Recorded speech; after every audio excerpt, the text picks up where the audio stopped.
climatiseur professionnel et j'adore mettre la clim à Marseille.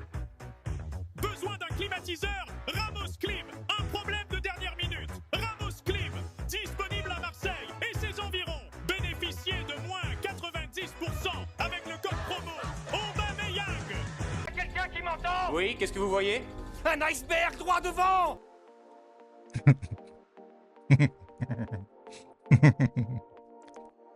Wow, ah, désolé là, j'ai pris un coup de froid là. Excusez-moi hein, pour la présentation, mais...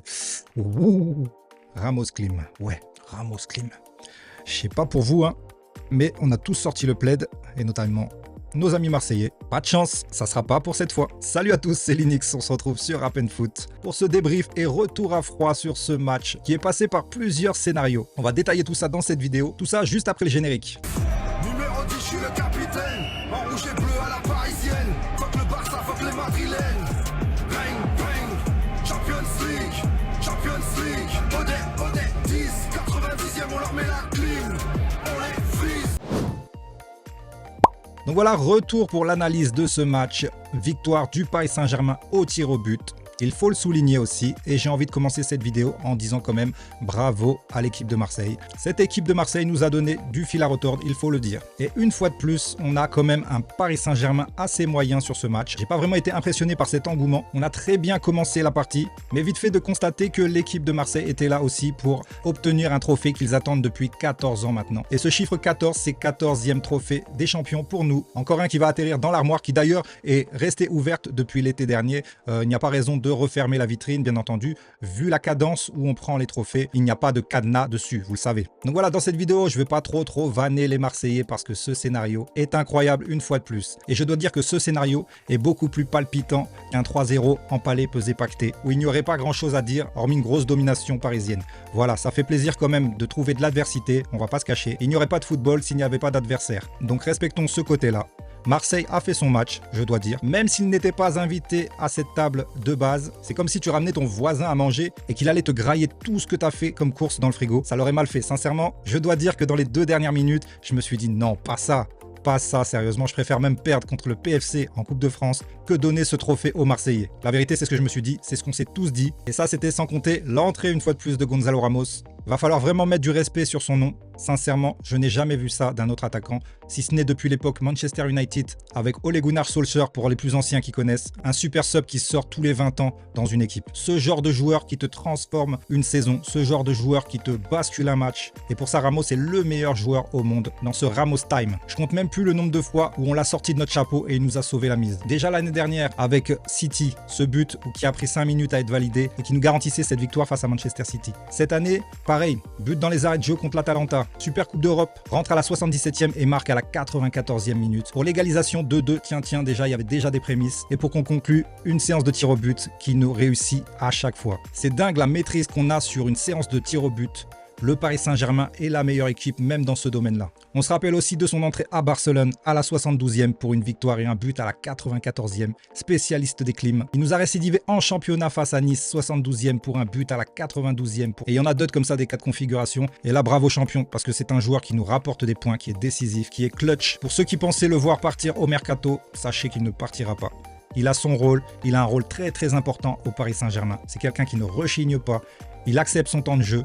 Il fait pas de vagues, il est bien intégré au sein du collectif, il est performant. Donc voilà, il faut à tout prix le garder. Il faut à tout prix le garder, quelqu'un qui nous ramène des trophées. Non, c'est trop, c'est trop. Ce joueur est incroyable. Voilà, je voulais vraiment poser du respect sur son nom parce qu'il est vraiment incroyable, sincèrement. Quel autre joueur, avec si peu de temps de jeu, peut te faire basculer un match, dans tous les clubs confondus? Vous ne verrez pas ça. Donc voilà, ça tombe encore une fois de plus contre Marseille, qu'il a l'habitude de climatiser. Et là, je me demande, comme dans toutes les têtes de supporters parisiens, quelle est la meilleure clim qu'on ait offert à Marseille? 2017, Cavani, coup franc à la dernière seconde, avec lequel on garde l'invincibilité et du coup on égalise. Vous l'avez en tête ce but? Ou alors ce but de Gonzalo Ramos, qui est en soi parfait dans toute la construction de Vitinha, en plein milieu du terrain, cette balle incroyable millimétrée sur la tête de Barcola qui ne cherche pas à faire l'erreur de contrôler et de l'envoyer je ne sais où. Il a eu l'intuition de la remettre dans l'axe pour Gonzalo Ramos qui n'est absolument pas hors jeu pour tous ceux qui parlent. Il est hors jeu, il est hors jeu. Il ne fait pas action de but sur la passe en profondeur de Vitinha. Donc voilà, si vous avez du temps, allez voir les règles du hors jeu et on en reparlera. Par contre, Marseillais, soyez déjà contents d'avoir mené 2-1, qui n'était pas évident, avec un penalty imaginaire On va pas se le cacher. Le penalty est totalement imaginaire. Chevalier, à aucun moment, il ne touche l'adversaire. C'est une simulation de Mason Greenwood. Il faut le dire. Il faut le dire. Voilà, on a accepté cette égalisation. Pas de souci. Ensuite, dans les toutes dernières minutes, on se fait passer devant par une mésaventure de Pacho. Ça arrive. Je peux absolument pas lui tomber dessus. Il joue l'action pour la défendre dans ces conditions où il a été... c'est très très difficile de défendre. Ça peut arriver même au meilleur. Et voilà, Pacho, encore une fois ce soir, il est impérial. Je peux vraiment pas, même si on avait perdu ce match 2-1, il n'y a pas de souci, Pacho, tu as le droit. Quand tu te rappelles comment il nous a sauvés face à Aston Villa l'année dernière, voilà, il ne faut pas oublier aussi toutes les choses qu'il a fait de très très bien. Et là, il a voulu défendre, ça arrive. Ensuite, Chevalier, pour une fois, on va lui tirer chapeau bas parce qu'il a fait un match exemplaire, un match référence enfin. Et on l'attendait, il était très très attendu. Lui-même en conférence d'après-match a évoqué ses 6 premiers mois au Paris Saint-Germain. Il l'a évoqué, il s'est remis en question, il sait qu'il doit faire beaucoup mieux. Et c'est ce qu'il a fait sur ce match. Incroyable, tous ses arrêts ont été incroyables. Le but imaginaire sur penalty, je suis désolé, bon, un penalty, il a le droit de le prendre. Il nous en a sorti 2, donc voilà, c'est de la gamme de Safonov. En espérant que ça dure, bien entendu, mais sur ce match, il a été impérial. Tous ses arrêts, waouh. Donc vraiment, chapeau bas à Lucas Chevalier. Espérons que tu t'es reset la tête, espérons que cette blessure t'a fait du bien au final pour te remettre en question. Et là, c'est le Chevalier qu'on veut voir au Paris Saint-Germain. Le Chevalier décisif, le Chevalier auquel on peut avoir une vision long terme pour gagner des gros matchs, notamment en Champions League, et une fois de plus décisif sur une séance de tir au but, après celle contre Tottenham en Super Coupe d'Europe. Donc voilà, pour moi c'est de bon augure parce qu'il va progresser au Paris Saint-Germain, il va élever son niveau et on aura un top gardien. Je n'en fais pas un top 5 mondial actuellement, mais c'est en bonne voie. On peut regarder directement les compos et les stats du match et on peut s'apercevoir effectivement que Marseille a fait jeu égal, du moins dans le contenu, face au Paris Saint-Germain. Plus fort en expected goal, 2,02 contre 1,80 pour nous, 54% de possession, on a l'habitude d'en avoir beaucoup plus, donc voilà, pour vous dire que l'adversaire a répondu présent. 17 tirs et 6 cadrés de part et d'autre, 5 grosses occasions pour nous, contre 4 pour eux, et c'était des grosses occasions, on le répète, donc bravo Chevalier, la défense a tenu bon, Pacho impérial, Mendes très bon aussi, Zahir Emery un peu moins sur ce match, Marquinhos a tenu son rang, Neves, Vitinha et Ruiz pour moi je les ai trouvés plutôt bons, et sur le plan offensif un peu déçu de Désiré Doué, mais bon on sait qu'il revient. Il va avoir du temps pour se remettre en selle, mais on en attend beaucoup plus de lui. Dembélé très bon, notamment sur son but. Le sang-froid pour l'Oberouli, c'était excellent. J'ai kiffé. Le pressing tout-terrain, sincèrement, il nous avait vraiment manqué. Et si le PSG veut redevenir un rouleau compresseur, il va falloir un Dembélé en forme, notamment sur son pressing. Kvaratskhelia, très bon. Ses retours défensifs impérieux aussi, c'était vraiment top. De l'autre côté, bon, on a eu un Pek Chao qui était un peu à la ramasse, j'ai trouvé. Guiri a fait ce qu'il pouvait. Greenwood, plutôt bon, il faut le dire. Assez déçu de leur milieu de terrain, notamment Kondogbia, Weah, Hochberg, c'est bien pour ça que Weah est sorti d'ailleurs. Emerson, plutôt pas mal. Et leur défense, bon, je les ai pas trouvés top, parce qu'on aurait dû et on aurait pu creuser l'écart à 1-0. Il aurait fallu qu'on mène 2-0, voilà, pour s'éviter ce genre de scénario. Mais je dois dire que j'ai beaucoup plus kiffé un scénario comme ça. La victoire est d'autant plus belle qu'un 3-0 plié d'avance. Donc voilà, ça fait plaisir aussi. Ça donne une bonne image du foot français, de la Ligue 1. Mais quelque part d'autre, dans ma tête, je me dis... quand même beaucoup de scénarios comme ça cette année. Il est où le rouleau compresseur? L'équipe qui met des 4-0, des 5-0 en finale de Champions.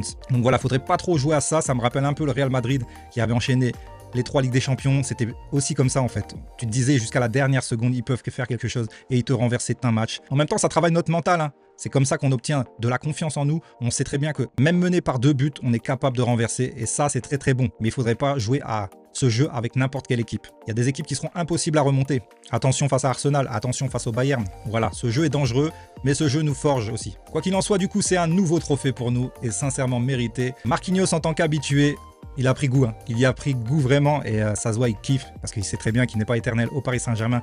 Mais qu'est-ce que ça fait du bien de voir un capitaine qui donne de l'élan à son groupe amplement mérité. Et j'espère vraiment que ça ne sera pas encore le dernier, qu'il y en aura encore beaucoup cette année à soulever. Le contraste avec un Medina qui était en pleurs à la fin du match, il était dépité, il n'en pouvait plus. À ça de prendre un trophée qui les attend depuis 14 ans. Mais c'est le jeu, Le jeu est parfois cruel. Je ne sais pas si Marseille méritait ce trophée. En tout cas, il est parisien et le restera encore une année de plus. On a aussi du côté de Mohamed Ennni, bien entendu, une télé cassée. Voilà, donc c'est même plus du Carglass qu'il lui faut, c'est un contrat sponsoring avec une marque de télé. Et il nous l'a détruit. À hauteur de sa frustration, je pense. Bah ouais, logique. Bah ouais, logique. Il en pouvait plus, sincèrement. Même moi, j'ai encore froid là. Oh là là. Le Koweït, c'est pas si chaud que ça en fait. Faites attention à ceux qui vont visiter le pays là. Mais dites-moi en commentaire ce que vous avez pensé de ce match. Est-ce que notre victoire est méritée? S'il y a des Marseillais en commentaire, mettez-moi votre état d'esprit actuel. Voilà, j'estime que le Paris Saint-Germain mérite, même si l'adversité était très forte ce soir. Mais le PSG mérite amplement ce trophée aussi.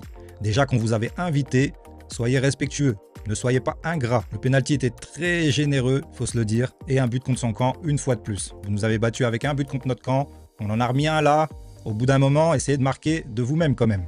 Je suis désolé. Sur ce, Marseillais, on se retrouve le 8 février prochain pour un match au Parc des Princes et ça va être quelque chose. Parce qu'au final, on n'a toujours pas gagné contre vous cette saison. Ça me dérange par contre. On revient au score et on perd 1-0. Voilà, il va falloir faire la belle et ça sera au Parc des Princes, 8 février. Pendant que nous serons qualifiés pour les 8e de finale de Champions, on attendra, vous, que vous passiez par un barrage. Et voilà, c'était très marrant une fois de plus. J'ai kiffé. J'ai réellement kiffé ce match, ce scénario, mais qu'est-ce qu'on adore.